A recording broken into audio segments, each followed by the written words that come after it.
नमस्कार, सुप्रभात। मेरे मित्र संजय राकेश जी, एमडी सीएससी गव, यूआईडीआई से शैलेंद्र सिंह, संजय सोहनी और मेरे अन्य सहकर्मी जो आपके साथ नेक्स्ट 2-3 घंटे में आपके साथ बात करेंगे, आपके प्रश्नों का उत्तर देंगे, आपकी समस्या समझेंगे, आपको हमारी सोच भी समझाएंगे। और मुझे मालूम पड़ा कि विभिन्न राज्यों से, विभिन्न प्रांतों से सब आप लोग आए हुए हैं। आप सबका वेलकम मैं करता हूं कि ये मैं पूछ ही रहा था संजय राकेश से कि इस तरह की कभी हमने वर्कशॉप की है कि केवल आधार के मुद्दों पर डिस्कशन, चर्चा करना सब ऑपरेटर्स के साथ, आपके फील्ड के सहकर्मियों के साथ, और उन्होंने बोला कि शायद से पहली बार हो रही है इस तरह की वर्कशॉप। आपकी जो कार्य करते हैं उसके बारे में तो डिटेल में होती रहती हैं आपकी कार्यशाला। तो मुझे बहुत खुशी लग रहा है कि इस तरह की वर्कशॉप आज की जा रही है और निश्चय फ्यूचर में भी स्टेट लेवल पे या नेशनल लेवल पे इस तरह की भागीदारी के साथ हम आगे बढ़ते हुए निश्चय और अच्छा काम करेंगे, आप भी और हम भी आपके साथ। जैसे संजय जी ने बोला, सीएससी जो कॉमन सिटीजन या सिटीजन सर्विस सेंटर्स है, कॉमन सर्विस सेंटर्स हैं,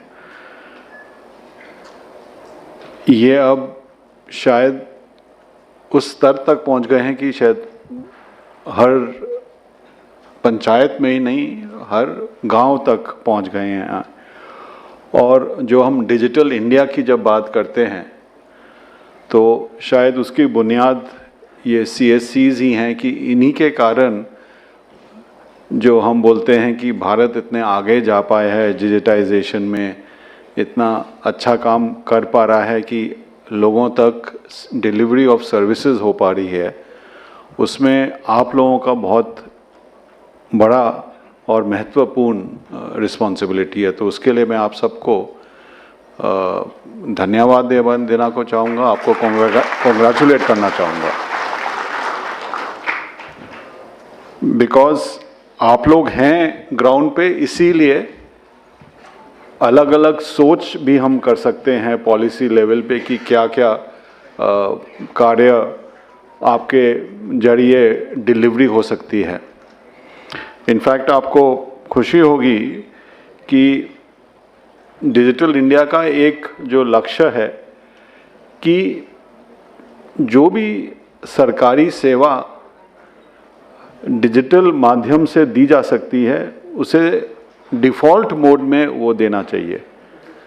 एक्सेप्शन होना चाहिए कि किसी भारत के नागरिक को किसी सरकारी ऑफिस में आना पड़े या कहीं दूर जाना पड़े वो सर्विस को लेने के लिए, अगर वो डिजिटल माध्यम से खुद के कंप्यूटर पे, खुद के मोबाइल फ़ोन पे, कॉमन सर्विस सेंटर पे जाके वो सर्विस ले सकता है तो उसे वो मिलनी चाहिए। और ये आश्वासन जो सरकार दे पाती है, वो आश्वासन आप लोगों का जो सर्विस सेंटर्स हैं उसकी वजह से, जो कनेक्टिविटी इम्प्रूव हुई है उसकी वजह से, जो मोबाइल का पेनिट्रेशन हुआ है उसकी वजह से हम ये दे पा रहे हैं। और जो विज़न है, जो हम बोलते हैं ईज़ ऑफ लिविंग, कि किस तरह हर नागरिक को सुविधा के साथ जीने का आसार बन सके, ईज़ ऑफ लिविंग जो विज़न है, उस ईज़ ऑफ लिविंग का विज़न बहुत महत्वपूर्ण पार्ट सीएससी है, आधार है, और डिजिटल इंडिया के जो विभिन्न प्रकार के कार्यक्रम हैं, यूपीआई पेमेंट है, ई साइन है, उमंग है, डिजी लॉकर है, इस तरह के बहुत सारे जो एप्लीकेशंस हम इंडिया स्टैक जो बोलते हैं, वो इंडिया स्टैक आप लोग ही ज़मीन तक सब लोगों तक पहुंचाते हैं और माध्यम के संग भी। अगर हम आधार की बात करें, पिछले 10 सालों में हम अब उस स्तर पे पहुंच गए हैं कि जो भी भारत में नागरिक है उसके साथ हम दावा करके बोल सकते हैं कि अगर वो 18 साल से ज़्यादा उम्र का है, अडल्ट है, तो उसके बाद निश्चय आधार है। 0 to 5 years जो है ऑब्वियसली उसमें आधार का देने का सिलसिला चलता रहता है और वो चलता रहेगा, क्योंकि हर साल करीब 2.5 करोड़ बर्थ्स होते हैं, नए बॉर्न शिशु आते हैं हमारे देश में, तो वो तो चलता रहेगा प्रयास। लेकिन हम उस स्तर पे पहुंच गए हैं कि 100% अडल्ट्स के पास आधार है। और इसी कारण जो मैंने बोला कि 1100 स्कीम्स हैं गवर्नमेंट की जो आधार को बुनियाद बनाती हैं, वो आधार को लेके ही आगे चलती हैं, और यही बुनियाद बना के हम जो ईज़ ऑफ लिविंग का है कि डिजिटल सर्विस ऑफ डिलीवरी होना चाहिए, वो बुनियाद है। आगामी दिन में अब फिर क्या फोकस रहेगा हमारा आधार का? एक तो है ही एनरोलमेंट, तो अब 2.5-3 करोड़ हर साल होगा, जितना बर्थ्स हैं प्राय उतना एनरोलमेंट हो गए, तो नए एनरोलमेंट तो ऑटोमेटिकली हम एक समीक्षा भी कर रहे थे हमारे लोग, तो वो बता रहे थे कि एवरेज अगर हम देखें तो एक जिले में प्रतिदिन 10 या 15 नए एनरोलमेंट से ज़्यादा नहीं होते हैं पूरे ज़िले में, एवरेज की बात कर रहा हूँ। तो ऑब्वियसली नए एनरोलमेंट लिमिटेड हैं और उसके हिसाब से हम अपना जो फील्ड का जो नेटवर्क है उसी हिसाब से हम भी उसको चिंता कर रहे हैं कि कैसे रैशनलाइज कर पाएँ। लोगों का फोकस अब है अपडेट्स पर, अपडेट एड्रेस का अपडेट है, मोबाइल का अपडेट है, कभी कभी थोड़ा बहुत नाम में चेंज होता है, बट मेजर अपडेट्स होते हैं तो एड्रेस और मोबाइल के ही अपडेट होते हैं। मोबाइल का अपडेट थोड़ा ज़्यादा सेंसिटिव है बिकॉज उस पर आप OTP से फिर ऑथेंटिकेशन भी कर सकते हैं, तो अगर कोई गलत मोबाइल उस पर गलती से हो गया तो उसका इम्प्लिकेशंस ज़्यादा हैं।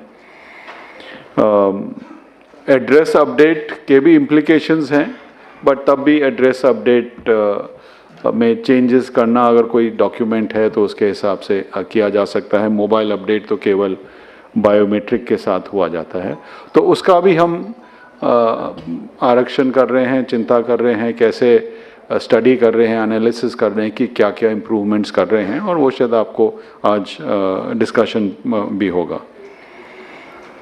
लेकिन जैसे संजय ने बोला कि अगर आधार के इंफॉर्मेशन में कोई भूल हो जाती है तो उस नागरिक के लिए उसके लिए बहुत इम्प्लिकेशंस काफ़ी ज़्यादा हैं, और इसीलिए हमें कभी कभी सख्ती करनी पड़ती है कि कोई अगर गलत काम हुआ या कभी कभी गलती से भी हो जाता है, कभी कभी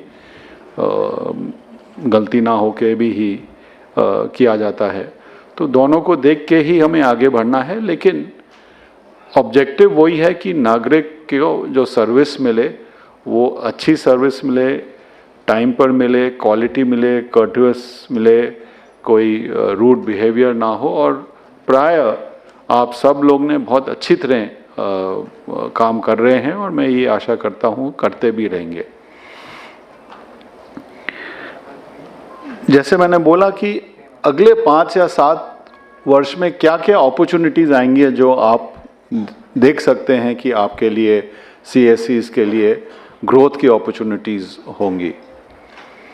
अभी हम जो ऑथेंटिकेशंस कर रहे हैं करीब 7 करोड़ रोज़ के ऑथेंटिकेशंस हैं। ऑथेंटिकेशन मतलब जो OTP से या बायोमेट्रिक से, फिंगरप्रिंट या आइरिस से करते हैं। जैसे आप जानते हैं राशन की दुकान में कोई जाता है तो वहाँ पे उसे अंगूठा देना पड़ता है और फिर राशन विड्रॉ करता है। कोई बैंकिंग कॉरेस्पॉन्डेंट है आप में से काफ़ी लोग, आप जानते हैं कि कोई अपना बैंक से कोई पैसा डिपॉजिट करना चाहता है, विड्रॉ करना चाहता है, तो उसे ऑथेंटिकेट करना पड़ता है, फिंगरप्रिंट से करना होता है। तो इस तरह के ट्रांजैक्शंस जो हैं, इस तरह के जो प्रोसेस है, प्रतिदिन करीब 7 करोड़ रोज हो रहे हैं। कुछ 1-2 साल पहले ये केवल 4-4.5 करोड़ था, हर साल बढ़ोतरी हो रही है। कुछ दिनों पे तो 8 करोड़ तक भी पहुंच गया है। और हमारी यही आशा, यही एक्सपेक्टेशन है कि अगले 1-2 साल में ये 10 करोड़, 15 करोड़, 20 करोड़ प्रतिदिन होगा। जिस हिसाब से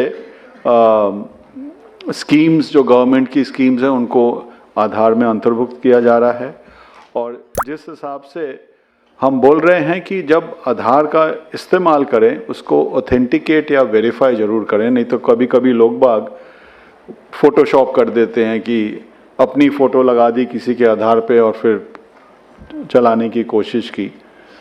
तो वो ऑथेंटिकेशन बहुत ज़रूरी है। जिनके पास ऑथेंटिकेशन का माध्यम नहीं है वो वेरीफाई कर सकते हैं। वो जो QR कोड है, आप सबको मैं ये बताना भी चाहूँगा और आपसे अनुरोध भी करूँगा कि जब भी आप किसी नागरिक से आधार के बारे में कोई चर्चा करते हैं तो आधार को वेरीफाई करना बहुत सरल है।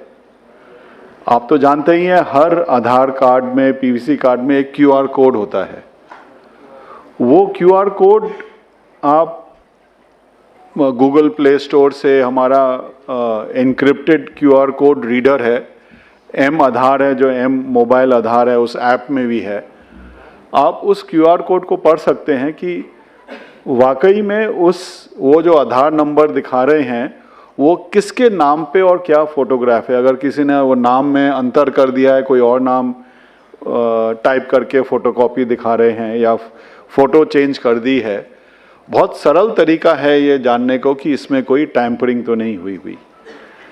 हमारा यही प्रयास है, हम इसको पब्लिसाइज कर रहे हैं कि लोग बाग जब भी कोई आधार का दिखाते हैं तो उसको फेस वैल्यू पे ना लेके उसको वेरिफिकेशन ज़रूर करें।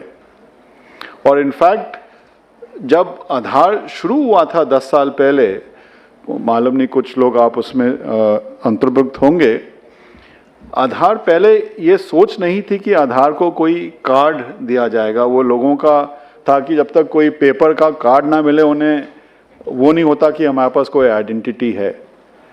आधार का जो मैं बोलूँगा यूनिकनेस है, स्ट्रेंथ है, वो यही है कि आप उसे वेरीफाई कर सकते हैं कहीं भी, कैसे भी। अगर आपके पास कहीं कंप्यूटर है, कनेक्टिविटी है तो उससे, नहीं तो हमारे पोर्टल पे जाके आधार नंबर आप टाइप करेंगे, वो मालूम पड़ जाएगा कि ये कोई 12 डिजिट का नंबर है या वाकई में आधार इशू हुआ है इस नंबर के अगेंस्ट।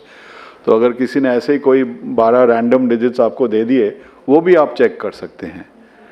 तो आधार का वेरिफिकेशन हो सकता है, यही इसकी स्ट्रेंथ है और यही कारण है कि इतने अनुष्ठान इसको लेने के लिए भी तैयार रहते हैं।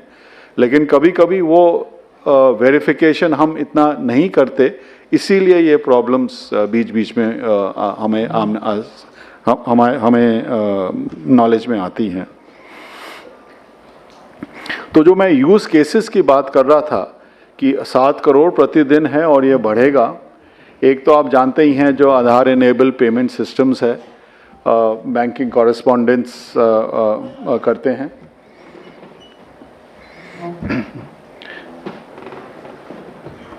अमित अग्रवाल जी का वेलकम, एडिशनल सेक्रेटरी। तो एक तो यूसेज जो है आधार इनेबल पेमेंट सिस्टम्स है, एक जो अब तक इतना यूज़ नहीं हुआ है और फ्यूचर में होगा, और वो है ई-साइन। कि आप जैसे कोई भी डॉक्यूमेंट है उसको डिजिटली आप कोई भी साइन कर सकता है कि मैंने साइन किया है कि नहीं, वो प्रमाणित भी हो सकता है कि वाकई में साइन किया है ये। तो वेदर वो लैंड रिकॉर्ड का डॉक्यूमेंट हो, कोई सेल डीड हो, कोई और तरह का अग्रीमेंट हो, उसमें डिजिटली साइन हो सकता है। और इसका जो इस्तेमाल है वो भी आगामी दिन में बढ़ेगा। और जो मैं बोल रहा था कि एनरोलमेंट एंड अपडेट, एक स्टेबलाइजेशन पे आ गया है, वो उस स्टेबिलिटी पे रहेगा। और जो अपॉर्चुनिटीज़ है आप जैसे CSCs के लिए, वो है कि आधार का किस तरह जो डिफरेंट यूजेस हैं वो कैसे बढ़ेंगे। मैंने एक बोला जो 1100 स्कीम्स हैं, डिजिटल इंडिया का जो विजन है कि डिलीवरी ऑफ सर्विसेज डिजिटल माध्यम से हो, उसमें बढ़ेगा। बैंकिंग कॉरेस्पॉन्डेंस का तो आप जानते ही हैं, फाइनेंशियल सिस्टम में आधार का यूसेज फॉर ऑन बोर्डिंग जो EKYC बोलते हैं उसके लिए बहुत है, तो उसमें यूसेज है। E-साइन है जिसका अभी इतना प्रचलन नहीं हुआ है, वो है। और इस तरह के यूज़ केसेस डिफरेंट सेक्टर्स में वो निरीक्षण कर रहे हैं, एनालिसिस कर रहे हैं कि क्या क्या कर सकते हैं कि जहाँ पर भी कोई वेरिफिकेशन दरकार चाहिए, इससे कोई सिस्टम सरल सिस्टम नहीं है, तो द ग्रोथ विल कंटिन्यू। कभी कभी कुछ लोगों को लगता है कि कुछ सर्विसेज उनसे बंद की जा रही हैं तो उनका ग्रोथ नहीं रहेगा। मैं यही बताना चाह रहा हूँ कि हो सकता है कुछ सर्विसेज का रिडक्शन हो, उसमें और सर्विसेज का ग्रोथ भी होगा। तो मैं यही फिर से आप सबको धन्यवाद देना चाहूँगा कि आप में से जो यहाँ पे आए हैं, आप लोग काफ़ी उनमें से चुने हुए हैं, जो गुड ऑपरेटर्स हैं वो आए हैं from various parts of the country.